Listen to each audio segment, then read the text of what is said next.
Joe's Electric Adventures here with this week's Top 3 Tuesday response to MichaelBTheGameGenie. And this week's question is top 3 import games. Now, he did say, obviously, he intends that more games that were imported into the US, because that's where most of his audience are. And here in Australia, most things were import games.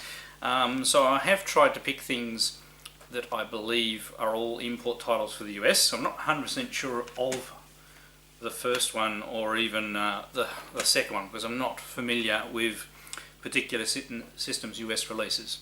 But to me, there's some of my some of the games that are import releases that I've have been surprises and have quite enjoyed getting hold of these games and playing them. Now the first one is a genre that I didn't actually play much back in the day. I've sort of missed the genre completely because it was at a stage when I was running a game store, not a video game store, but a game store.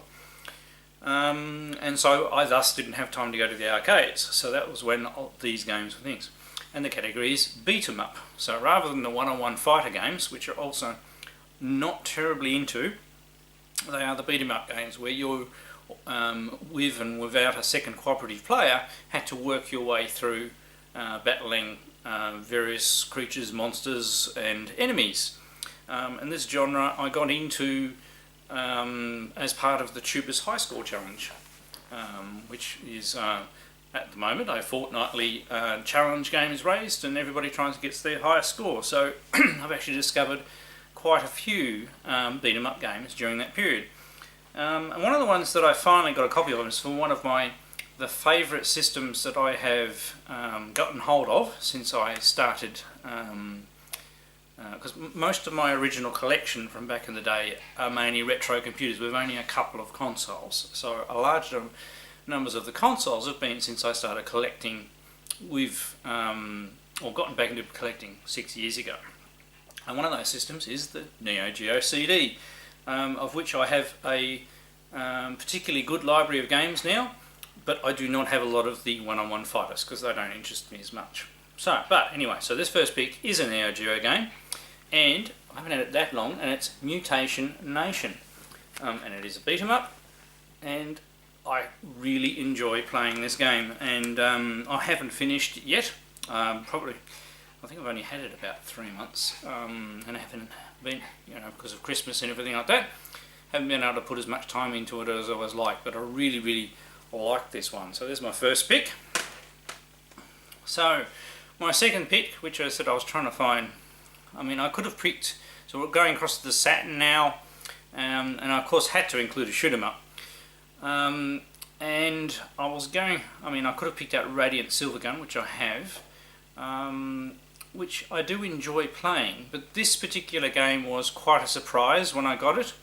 Although now thinking about it, now I haven't played, I'm sure this actually came out in the US under a different name. But anyway, I know it as Layer Section from Japan for the Saturn. I actually find the play style is quite entertaining as far as a vertical shooter is concerned. You've got the 2 layers of the playfield, the things that are below you and the things that are on the same plane.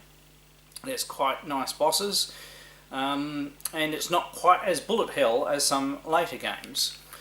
So you can get in and play it for a while, and it's quite entertaining. So, Layer Section, but as I said, I'm sure as I'm saying that it did come out in the US. So, anyway, so this next one definitely didn't come out in the US, it only came out in Japan.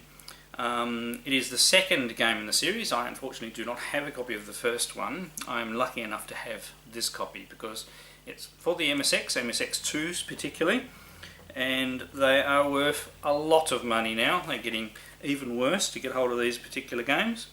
So this is the second one, and it is the start of a series. The series started on the MSX and has gone on to bigger and greater things, and this second game in the series on the MSX2 is really good. Although to be fair, I've only played a cursory game of the first one because I try not to play games that I don't own. And it is Metal Gear Solid Snake. So Metal Gear 2 Solid Snake for the MSX2 and 2 Plus. And it's in pretty good condition. copy is complete. So I'm trying to do this without damaging anything. And it, as you know, being part of the Metal Gear series, it started the whole idea of not necessarily going in there and shooting everything. A large part of Metal Gear is sneaking past, because especially to start with, you really are not, you know, have enough weapons and things like that to be able to defeat all of the enemies. You have to try and work your way past. So it makes it a very entertaining game, and a series that I've always enjoyed. Not that I've played every game in the series, but I have played a few of them. And I didn't know anything about this game when I actually had an MSX back in the day. It's only in more modern times when I've found out about it and finally got my own copy. So I hope you like my responses to the Top 3 Tuesday. Go check out MichaelBTheGameGenie's original video. I'll put a link down below. And if you feel so inclined, make your own video response, or you can leave answers down below. Doesn't matter. It's a good thing to, these questions. It gets the community talking and allows us to grab stuff out of our collection and talk about it, or just you know, talk about things we love. So alright, I'm Electric Adventures. Thanks to all my subscribers. Thanks for watching, and I'll catch you next time.